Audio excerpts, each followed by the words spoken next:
ਬਿਸਮਿਲ੍ਲਾਹਿਰਰਹਿਮਾਨਿਰਰਹੀਮ। ਪਹਿਲੇ 'ਚ ਲੋਕ ਮੱਝਾਂ ਚੁਗਾਉਂਦੇ ਨੇ। ਸਾਡੀ ਸਕਰੀਨ ਤੇ ਵੇਖੋ ਇਹ ਮੱਝਾਂ ਚੁਗਦੀਆਂ ਪਈਆਂ ਨੇ ਤੇ ਆਓ ਉਹਦੇ ਮੁਤਲਕ ਜਿਹੜੇ ਮੱਝਾਂ ਚੁਗਾਉਂਦੇ ਨੇ ਉਹਨਾਂ ਨਾਲ ਗੱਲਬਾਤ ਕਰਨੇ ਆ। ਤੇ ਇਹ ਦੱਸੋ ਤੁਸੀਂ ਬੇਲੇ 'ਚ ਮੱਝਾਂ ਚੁਗਾਉਂਦੇ ਹੋ ਕਿੰਨਾ ਅਰਸਾ ਹੋ ਗਿਆ? ਸਾਨੂੰ 15-16 ਸਾਲ ਹੋ ਚੱਲੇ ਨੇ। 15-16 ਸਾਲ ਹੋ ਗਏ ਨੇ।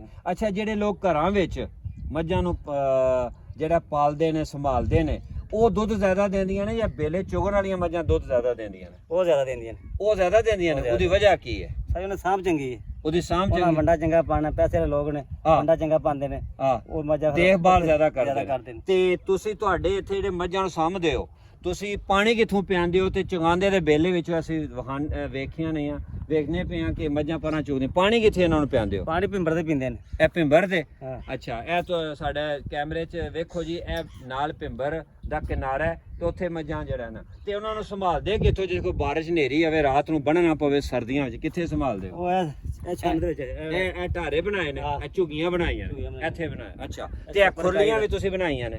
ਹੈ, ਇਹ ਖੁਰਲੀਆਂ ਵੀ ਨੇ ਇੱਥੇ, ਤੁਸੀਂ ਵੰਡਾ ਪਾਉਂਦੇ ਹੋ। ਤੁਹਾਨੂੰ ਵਿਖਾਉਂਦੇ ਆ ਜੀ, ਇਹ ਜਿਹੜੀਆਂ ਖੁਰਲੀਆਂ ਨੇ ਬੇਲੇ ਵਿੱਚ ਜਿਹੜੇ ਲੋਕ ਮੱਝਾਂ ਚੁਗਾਉਂਦੇ ਨੇ, ਇਹਦੇ 'ਚ ਤੁਸੀਂ ਭੋ ਵੀ ਪਾਉਂਦੇ ਹੋ, ਜਿਸ ਤਰ੍ਹਾਂ ਡੇਰਿਆਂ ਤੇ ਪਿੰਡਾਂ ਤੇ ਘਰ ਲੋਕ ਜਿਹੜਾ ਨਾ ਪਾ ਕੇ ਗੁਤਾਵਾ ਕਰ ਲਈਦਾ, ਗੁਤਾਵਾ ਕਰਦੇ ਹੋ। ਵੰਡਾ ਮੁੰਡਾ ਪਾ ਕੇ ਗੁਤਾਵਾ ਕਰ ਲਈਦਾ, ਵੰਡਾ ਪਾ ਕੇ, ਜਿਸ ਤਰ੍ਹਾਂ ਉਧਰ ਲੋਕ ਚੁਗਾਉਂਦੇ ਨੇ। ਅੱਛਾ, ਇਹ ਮੈਨੂੰ ਦੱਸੋ, ਜਿਹੜਾ ਤੁਸੀਂ ਦੁੱਧ ਦਾ ਮਤਲਬ ਕਿ ਵੀ ਕੰਮ ਕਰਦੇ ਹੋ, ਇਹ ਜਿਹੜੀਆਂ ਡਰਮੀਆਂ ਨੇ ਇਹ ਕਿੰਨੇ ਕਿੰਨੇ ਲੀਟਰ ਦੀਆਂ ਨੇ? ਇਹਨਾਂ 'ਚ ਕਿੰਨਾ ਦੁੱਧ ਪੈਂਦਾ ਹੈ? ਸਾਡੇ ਵੇਖਣ ਸੁਣਨ ਨਾਲ ਮਾਲੂਮਾਤ ਦਿਓ। ਇਹ 40-40 ਕਿਲੋ ਦੀਆਂ। ਇਹ ਹੈ 40 ਕਿਲੋ ਦੀ? ਇਹ 30 ਕਿਲੋ ਦੀ। ਇਹ 30 ਕਿਲੋ ਦੀ। ਤੇ ਇਹ ਜਿਹੜੀਆਂ ਨੇ ਸਾਰੀਆਂ 30 ਕਿਲੋ ਦੀਆਂ। 30 ਕਿਲੋ ਦੀਆਂ। ਅੱਛਾ, ਤੇ ਜਿਸ ਲਈ ਤੁਹਾਡੀ ਇਹ ਜਿਹੜੀਆਂ ਮੱਝਾਂ ਨੇ, ਜਿਸ ਤੁਹਾਨੂੰ ਮਤਲਬ ਕਿ ਇਹਨਾਂ ਦੀ ਮੱਝਾਂ ਦੇ ਨਾਲ ਤੁਸੀਂ ਹੋਰ ਕਿਹੜੇ ਕਿਹੜੇ ਜਾਨਵਰ ਰੱਖਦੇ ਹੋ? ਸਿਰਫ ਮੱਝਾਂ ਹੀ ਰੱਖਦੇ ਹੋ? ਅੱਛਾ, ਤੇ ਬਿਮਾਰ ਹੋ ਜਾਵੇ ਤੇ ਫਿਰ? ਪਹਿਲੇ ਤਾਂ ਟਿਕਟ ਟੁਕੇ ਲੈ ਕੇ ਲਾਈ ਦੇ, ਕੋਈ ਡਾਕਟਰ ਲੱਭ ਜੇ ਲੈ ਜੀਦਾ। ਅੱਛਾ, ਉਹ ਮਤਲਬ ਕਿ ਉਹਨਾਂ ਦਾ ਇਲਾਜ ਕਰਵਾਉਂਦੇ ਹੋ। ਅੱਛਾ, ਇਹ ਕਿੰਨੇ ਟਾਈਮ ਤੇ ਮੱਝਾਂ ਚੋਂਦੇ ਹੋ ਤੁਸੀਂ? ਮੱਝਾਂ ਤੇ ਸਵੇਰ ਚੋਈ ਦੀਆਂ ਨੇ, ਸਵੇਰ 3 ਵਜੇ ਉੱਠ ਕੇ। ਹਾਂ, ਜ਼ਾਨ ਹੋ ਜਾਂਦੀ, ਉਸ ਤੋਂ ਬਾਅਦ ਚੋਈ ਦੀਆਂ। ਹਾਂ, ਤੇ ਫਿਰ ਪਿਛਲੇ ਟਾਈਮ ਚੋਂਦੇ ਹੋ? ਇਸ ਟਾਈਮ ਤੇ 3:30 3.5 ਘੰਟੇ। ਤੇ ਜਿਹੜੀ ਮੱਝ ਇੱਕ ਚੁਗਦੀ ਕਿੰਨੀ ਦੇਰ ਹੈ? ਤੁਸੀਂ ਇਸ ਲਈ ਆਪਣੀ ਮਰਜ਼ੀ ਨਾਲ ਚੁਗਦੀਆਂ ਪਏ ਨੇ, ਕਿੰਨੇ ਟਾਈਮ ਚੁਗਦੀਆਂ? ਸਵੇਰ ਖੋਲੀ ਦੇ 8 ਵਜੇ। ਹਾਂ, 8 ਵਜੇ ਲੱਗੇ ਸ਼ਾਮ ਦੀ ਜ਼ਾਨਾ ਤੱਕ। 8 ਤੋਂ ਲੈ ਕੇ ਸ਼ਾਮ ਦੀ ਜ਼ਾਨਾ ਤੱਕ? ਅੱਛਾ, ਸ਼ਾਮ ਦੀ ਜ਼ਾਨ ਤੋਂ ਪਹਿਲੇ ਇਹਨਾਂ ਨੂੰ ਚੋਣਾ ਨਹੀਂ ਹੁੰਦਾ?